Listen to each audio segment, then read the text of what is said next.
Hello, everybody, and thank you for tuning in to the Liberty Report. With us today is Chris Rossini, our co-host. Chris, good to see you today. It is great to see you, Dr. Paul.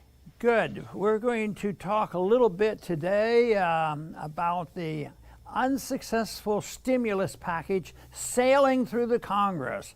Well, I shouldn't say that, Chris, that it's a failure. It brings people together. It brings the Democrats and the Republicans together in order to get this money out. So they have a lot of money to distribute. They had $3 or $4 trillion already this year, and they always took a pause to get that onto the books. But now they're coming along, and this one is supposedly about $1.4 trillion, but they're dividing it up to try to get something passed that's absolutely necessary before the end of the year.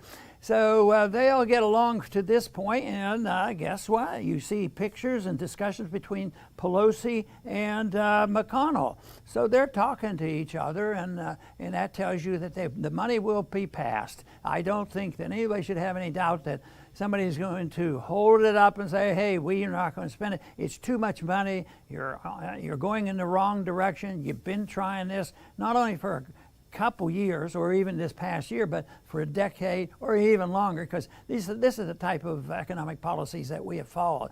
But right now, the big talk is, will the stimulus pass, and how much is that going to happen? And I come down on the side of being a skeptic on this. I just think that in one way it's going to pass, but that's a disappointment, not just a skepticism. But where I'm skeptic is it's not going to do any good. If anything, it's just going to do more harm. And that's the problem that we've been facing already in this last terrible year. Of course, it was that virus. The virus did it. Yes, there was a virus. Some people deny there was a virus, but there was a bad cold virus, and it caused a lot of harm. But it was way blown out of proportion. But it was that excessive reaction that sort of set this whole year off. And amazingly, the Fauci's of the world and Bill Gates of the world were able to really stir up some fear, and the fear-mongering spread. It actually is worldwide now, and the fear-mongering is probably the most serious thing. So the first reaction was to have lockdown. If it's so bad, we have to do something. We're government, and you just can't sit by. Our people need help. So they invented this thing of the lockdown. And already people were being locked out of work because of the Federal Reserve bubble getting ready to burst, and having burst in many places. That they did this with an idea that it would help things, but you'd wonder if that's really true. Some people think it isn't true, that they were actually trying to help somebody. So then they have this lockdown, and guess what? Can you believe it? Unemployment rates went up. People weren't allowed to go to work, and they were laid off, and the country goes into a slump. So the government had to do something, and that, of course, was the initiation of this massive $3-4 trillion of spending, which was all based on a hoax that it was going to do any good. And the lockdown didn't do any good. It did a lot more harm. And guess what, though, Chris? I think a lot of people are saying that now, even on the liberal station. They're starting to talk about, a more understanding about the lockdown is not our friend, and the unemployment rate goes up. So on one hand, what government does, they ignore their participation in creating this problem, and then that's the excuse to go ahead and do more of it. So they come up with this constant stimulation. Of course, they've been doing that with QE already for a decade, and it hasn't solved any of the problems they were trying to solve. And they totally ignore the hoax that the Federal Reserve is a friend. So I think we're in the midst of a major crisis. I think, Chris, that this whole thing about a stimulus package being very, very important. The only thing is if tomorrow the stimulus package was canceled, it would be economically a sound thing to do if they would release creative energy and went back to a free market. But that's not going to happen. So if the stimulus package ended tomorrow and they quit doing it, and you didn't have this wonderful bipartisanship, it would play havoc it would be like having somebody that's addicted to drugs just say, no more, you've had too much, we're taking it away from you. So it would be very, very bad. So they're between the rock and a hard place, and I'd like to talk a little bit today, Chris, on how they've made their errors and why we shouldn't have too much expectation that the stimulus is going to stimulate anything other than the benefits going to the powerful special interests. Yes, that's exactly what happened the last time, and it'll happen again. And you mentioned McConnell and Pelosi, and you've always said we live in an empire of lies, and in this empire of lies, we have lots of political theater. The Republicans and Democrats, they outwardly fight with one another, and everyone sees it. And the people themselves, they're like sports fans. It's like red jerseys versus blue jerseys. They fight with one another too. But when it comes to the expansion of government power and the shrinking of individual liberty, they are all harmonious. It's all bipartisan. When they want to raise the debt ceiling, it's bipartisan. Government has to keep spending, it's bipartisan. They want to go to war, you got to be patriotic. They both want to go to war. They want the wars to continue, both of them. Can't bring the troops home now. And when it comes to the surveillance of every American, it's bipartisan. So, but I read a lot. There's people that complain, these two parties, they hate each other so much. What can we do to fix this division? What can we do to get them to work together? No, they're doing just fine. It's us. We're the ones that are suffering. And, we have to stop this pattern of them helping us because they're helping us into bankruptcy. Very, very good. One of the things they were able to do is there was the reaction to the virus, which was an overreaction, and this was scaring a lot of people. But of course, I think the data that was coming out had to be skewed toward, stirring up a lot of trouble. And there's a lot of evidence to that. The way they measured cases and infections and even the death certificates, they made it sound, a lot worse than it really was.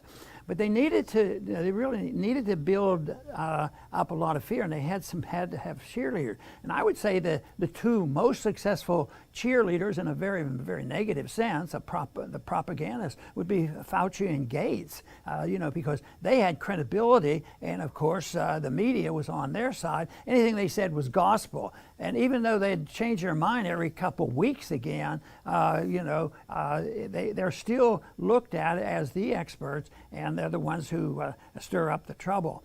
But something else that gets mentioned, but I think was a more powerful motivation for this mess, was the fact that there was hatred toward Trump that motivated a lot of this, because Trump was, if anything, I think somewhat sympathetic to a more market approach to this, but it was just total destruction with the people who hated Trump. So every time they wanted to make things worse, if the country was failing and there's unemployment and there's a recession and all, they could blame Trump.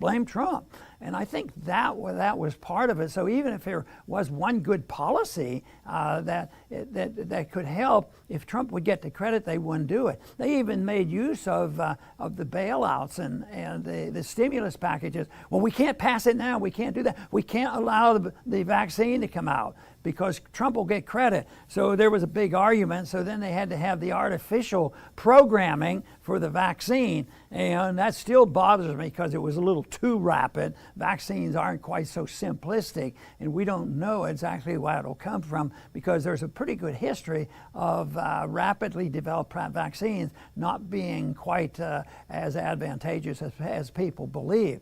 So we had the politics mixed up in there, and then we had the profiteering mixed up, the people that get to manufacture the vaccines, and then we have the authoritarians, the Marxists, the anti-fascists, the people who just want more authority are jumping on this because, from top down, there are people who might not have advantage that they're going to become a billionaire if they participate, but there are so many at local levels. It wasn't just, the people as the CDC and guys like Gates, they were an instigator, but there were so many people that were engulfed in this and tempted with this power they had. So city people and mayors and county officials and governors around the country, there were some good and they stood out and they stood their ground, but there were a lot who just loved this. I guess if you wanted to point out to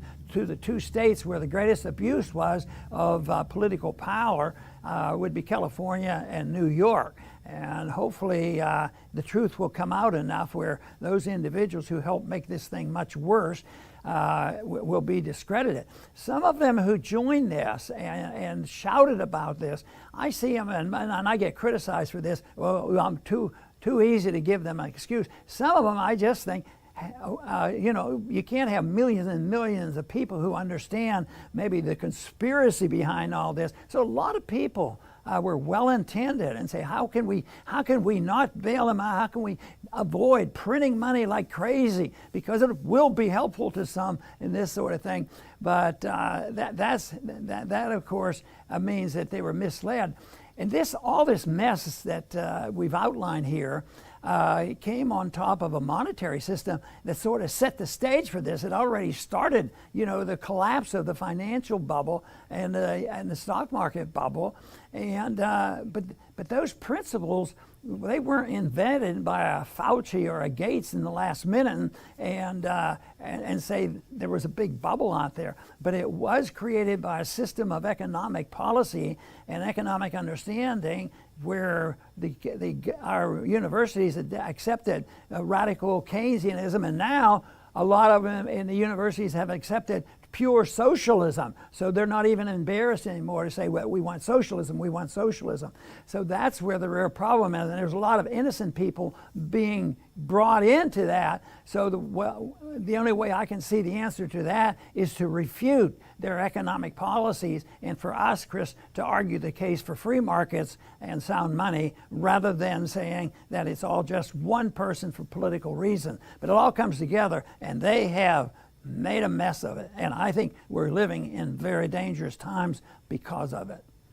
Yes, and people who have been watching us for a while, I'm sure have noticed that, on Fridays we often talk about the Federal Reserve, and that is not by accident. There's lots of economic things that we can talk about, but really there's nothing more important because, since at least 2008, and we can go back further in 2008, but 2008 was a significant time, we have seen a long train of failure when it comes to our monetary system.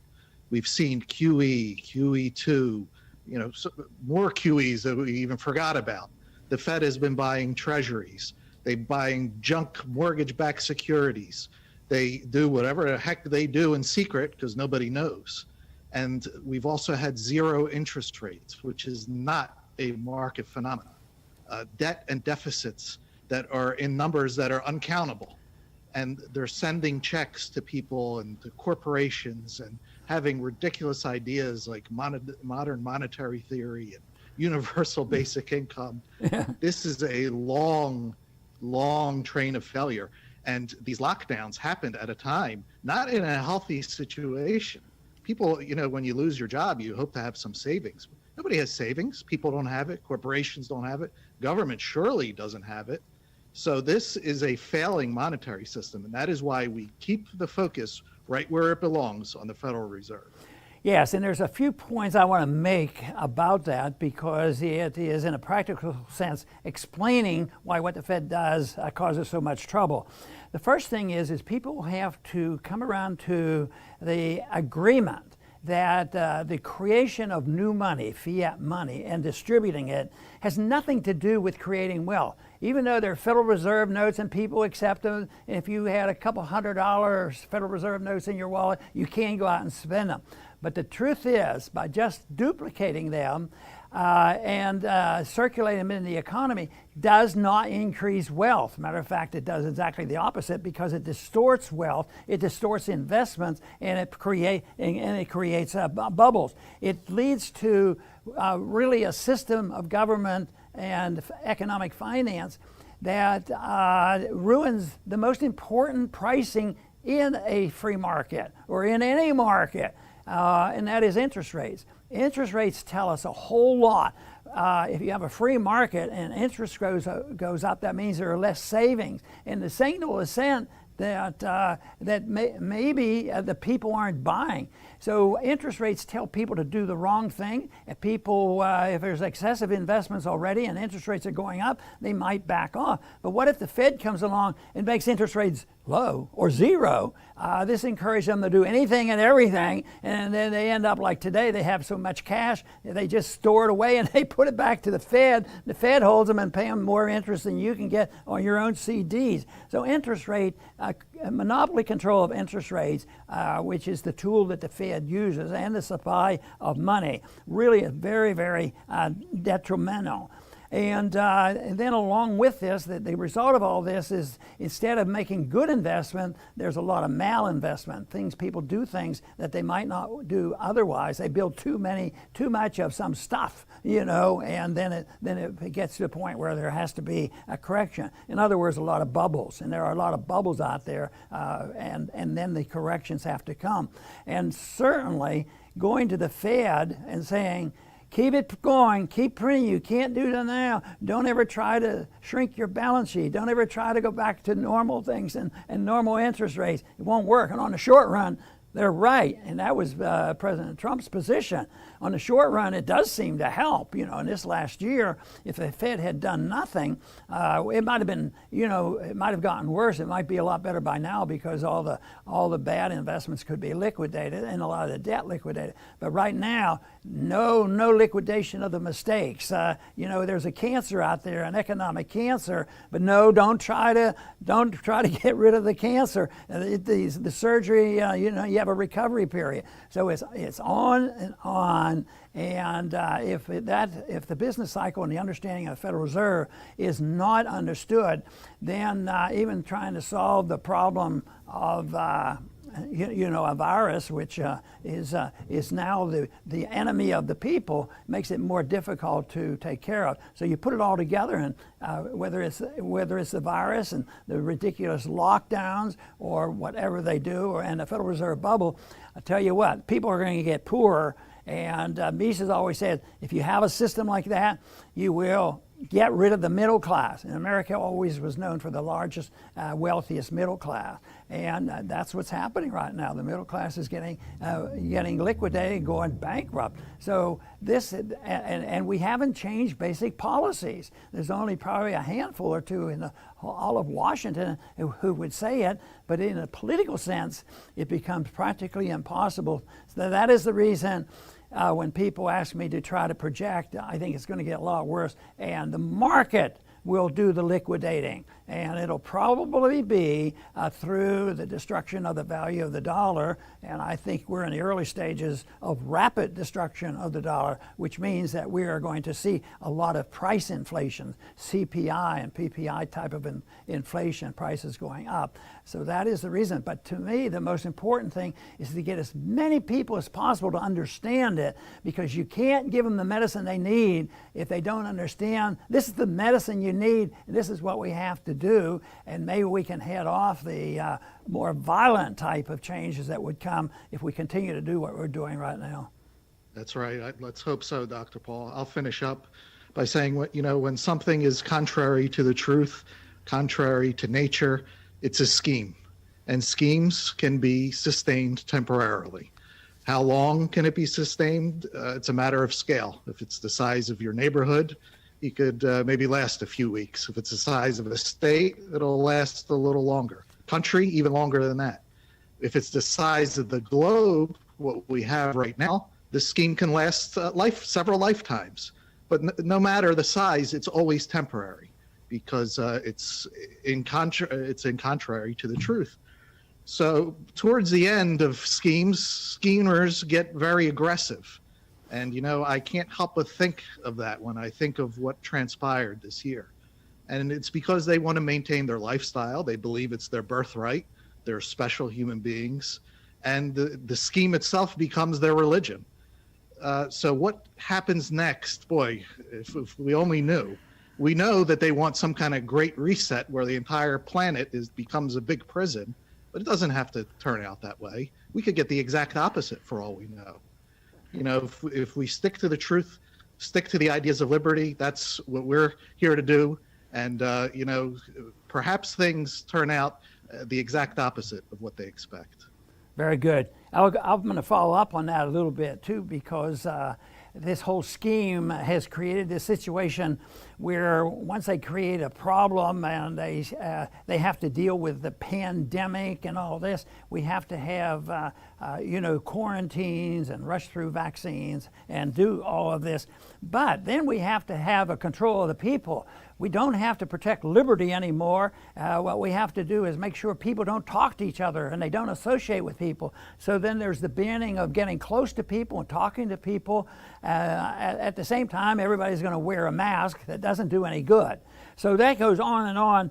But in the meantime, the economic result of this is they are banned from going to work. And there are millions of people now out of work because of this. And so their scheme isn't working very well. It's making the problems much worse. And this is why the lockdown has been so damaging. So what does the scheme tell us to do now? Oh, it's a problem and people need money and they need to pay their rent and all this, which they do. But the problem isn't the shortage of money, it's the shortage of money in the right places and the right investment and the job. But to totally have a system that is designed to make people stay at home and lose their jobs and unemployment skyrocket. I mean, and then they say, oh, we have to get jobs for people. And if you're not willing to vote for the handouts of $2,000 a month, more money they could make in a job, then you hate people and you don't care about the well-being of all the people. But at the same time, what you do is when you come in and spend the money to solve the problem of the unemployment, which the government created, I'll tell you what, it might help for another month or two, but it's going to end badly because it's going to be participating in the final blow-off, and that is where the people leave the money that they have and they put it into things that they think might be worthwhile. And I really do believe that we're in the beginning of that. So government is generally the problem because if you ask people, what is the purpose of government? I would think 95% of the people would say, well, it's to take care of us. It's to make sure we have a job and make sure that we have food and housing, and free education, and free medical care. That's predominant because that's what we have in Washington. Even conservatives who want to preach the gospel and move in that direction, there's a limit because once you go over that limit, everybody piles on, conservatives and anybody else and the voters, that they don't care about us because they won't give us all free stuff. Well, they're going to run out of free stuff and it's not going to work. So anyway, we want to thank everybody today for tuning in to the Liberty Report. Please come back soon.